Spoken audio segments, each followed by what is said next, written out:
کہتے ہیں کہ یہ ایک ایسے مصور کی کہانی ہے جو 21 سال تک مختلف قید خانوں میں اپنے درد کو کبھی آنسوؤں میں بہاتا رہا اور کبھی اس درد کو رنگوں کے ذریعے کاغذ پر بکھیرتا رہا۔ اس دکھی مصور کی بنائی ہوئی تصویروں میں چاند سے محبت اور غلامی سے نفرت بڑی نمایاں تھی۔ 21 سال کے بعد وہ ایک چھوٹی قید سے رہائی پا کر بڑی قید میں جا چکا۔ پہلی قید میں وہ صرف اپنی آزادی کے خواب دیکھتا تھا، دوسری قید میں اسے اپنا خاندان، شہر اور پوری قوم زنجیروں میں جکڑی نظر آ رہی ہے۔ اس بدقسمت مصور کا نام محمد احمد غلام ربانی ہے، جو اپنے بھائی عبد الرحیم غلام ربانی کے ہمراہ 21 سال بعد امریکہ سے رہا ہو کر واپس پاکستان پہنچ چکا ہے۔ احمد ربانی کا نام کئی سال پہلے میں نے ایک برطانوی وکیل کلائیو سٹیفرڈ سمتھ کی زبانی سنا تھا، جو امریکہ کی بدنام زمانہ گواہ نتاناموبے جیل میں بند کئی قیدیوں کی رہائی کے لیے قانونی جنگ میں مصروف تھا۔ کلائیو نے احمد ربانی کی بنائی گئی تصویروں میں چھپے درد کو دنیا سے بانٹا اور پھر اس کے ذریعے احمد ربانی کا ایک دردنامہ امریکی اخبار لاس اینجلس ٹائمز میں شائع ہوا۔ احمد ربانی نے لکھا کہ کبھی میں بھی ایک انسان تھا، میری بھی ایک پہچان تھی، لیکن اب میری پہچان صرف قیدی نمبر 1461 ہے، جسے 2002 میں جنرل پرویز مشرف کی حکومت نے کراچی سے پکڑ کر امریکہ کو بھیج دیا۔ حیران کن پہلو یہ تھا کہ احمد ربانی اور اس کے بھائی عبد الرحیم ربانی کو امریکیوں نے 2 دہائیوں تک اپنی جیلوں میں رکھا اور اس دوران دونوں پر کوئی الزام لگایا نہ ہی کوئی ٹرائل کیا۔ البتہ دونوں پر تشدد کر کے مجبور کیا جاتا رہا کہ وہ القاعدہ کے ساتھ اپنے تعلقات کا اعتراف کر لیں، لیکن دونوں نے ایسا کوئی اعتراف نہ کیا۔ احمد ربانی اور اس کے بھائی کی کہانی صرف امریکی حکومت کے ظلم و ستم کی کہانی نہیں ہے، یہ پاکستان کے بلادست طبقے کی وطن فروشی کی بھی ایک ہوش ربا کہانی ہے، جس میں 4000 سے زائد پاکستانیوں کو صرف $5,000 کی عوض امریکہ سمیت کئی دیگر ممالک کے ہاتھوں بیچ دیا گیا۔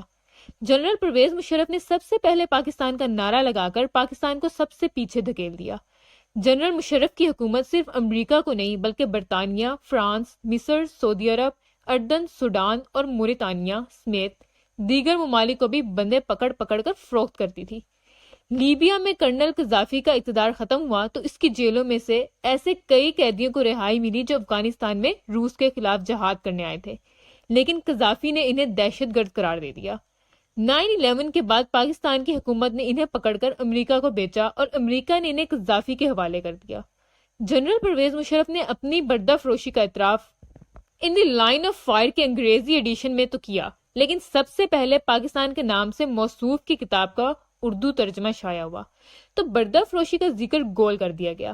پاکستان کے بردہ فروش حکمران جب اگلے جہاں کو سیدھا کرتے رہے تو ان کے بیرون ملک بینک اکاؤنٹوں میں کروڑوں ڈالر موجود ہوتے ہیں، لیکن پاکستان کی حکومت اس بردہ فروشی کے باوجود ایک ڈالر کی محتاج ہے۔ 9/11 کے بعد قومی مفاد کے نام پر پاکستان کو دہشت گردی کے خلاف عالمی جنگ میں فرنٹ لائن سٹیٹ بنایا گیا، لیکن ہمارے حکمران نہ تو پاکستان کی معیشت بچا سکے نہ دہشت گردی سے ہمیں نجات دلا سکے۔ اس عالمی کھیل میں عافیہ صدیقی پاکستان کے آئین و قانون کی بے بسی کا استعارہ بن گئی اور کسی آئین پسند جج کو احمد ربانی جیسے مظلوم پاکستانیوں کی امریکہ کو فروخت کا از خود نوٹس لینے کی ہمت نہ ہوئی۔ ہم جیسے کمزور لوگوں نے جب بھی عافیہ صدیقی یا احمد ربانی کے لیے آواز اٹھائی تو ہمیں دہشت گردوں کا ہمدرد قرار دے دیا گیا۔ ستم ظریفی دیکھیے کہ 2002 میں امریکہ نے پاکستانی اداروں سے کہا کہ انہیں حسن گل نام کا ایک آدمی چاہیے جو اسامہ بن لادن کے لیے کام کرتا تھا۔ یہ آدمی سعودی عرب میں پیدا ہوا تھا لیکن پاکستانی شہری تھا اور روانی سے عربی بولتا تھا۔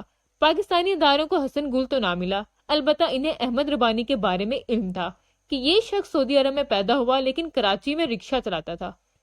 سعودی حکومت نے اسے جعلی دستاویزات پر ملازمت حاصل کرنے کے الزام میں ڈی پورٹ کر دیا۔ احمد ربانی بھی اچھی عربی بولتا تھا، لہٰذا ربانی اور اس کے بھائی عبد الرحیم ربانی کو حسن گل اور اس کے ساتھ ہی بنا کر امریکہ کو بھیج دیا گیا۔ امریکی ان دنوں ان دونوں کو کاہل کی بگرام جیل لے گئے، وہاں ان پر دن رات تشدد ہوا اور پھر وہاں سے انہیں گوانتا نامو بے بیچ دیا گیا۔ قدرت کا کام دیکھیے، اصلی حسن گل 2004 میں عراقی کردستان سے پکڑا گیا۔ اس پر الزام تھا کہ وہ اسامہ بن لادن کے خطوط لے کر ابو موصب الزرقاوی کے پاس جاتا تھا۔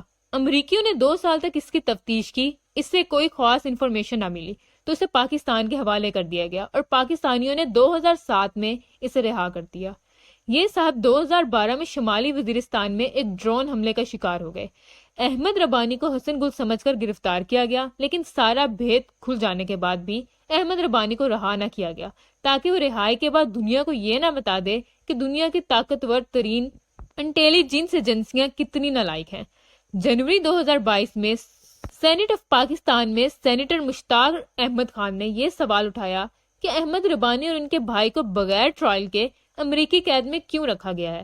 اس وقت کے وزیر پارلیمانی امور علی محمد خان نے سوال کا سیدھا جواب دینے کی بجائے سینیٹر مشتاق احمد خان کی ذات پر حملے شروع کر دیے۔ آج علی محمد خان کی جماعت تحریک انصاف ریاستی ظلم و ستم کا بہت رونا روتی ہے۔ جب اس جماعت کی اپنی حکومت تھی تو اس کے قائد عمران خان نے احمد ربانی اور عافیہ صدیقی کو فراموش کر رکھا تھا۔ کسی کو اچھا لگے یا برا، سچ یہ ہے کہ احمد ربانی پر 21 سال تک ظلم و ستم کی کہانی دراصل پاکستان کے آئین کی بے بسی کی کہانی ہے۔ ایک پاکستانی شہری کو بغیر ثبوت امریکہ کے ہاتھوں فروخت کر دینا آئین پاکستان کی خلاف ورزی تھی۔ اس خلاف ورزی پر جسٹس شیخ ریاض احمد سے لے کر جسٹس عمر عطا بندیال تک 1 درجن چیف جسٹس خاموش رہے۔ جب بار بار آئین توڑنے والے ڈکٹیٹر جنرل پرویز مشرف کو ایک بہادر جج نے سزا سنائی تو 2019 میں وزیر اعظم عمران خان نے army chief general Qamar Javed Bajwa اور چیف جسٹس گلزار احمد کے ساتھ مل کر اس جج کا فیصلہ معطل کروا دیا، اور فیصلہ معطل کرنے والے جج آج سپریم کورٹ میں بیٹھے ہیں۔ مشرف کو بچانے والے سب لوگ آج آپس میں دست و گریباں ہیں، اور احمد ربانی حیران ہے کہ وہ امریکہ کی جیل سے تو نکل آیا، لیکن اس نئی جیل سے کیسے نکلے گا جہاں پورا پاکستانی IMF کی قید میں ہے۔ کیا کسی میں اتنی غیرت ہے کہ احمد ربانی سے ایک سوری ہی بول دے؟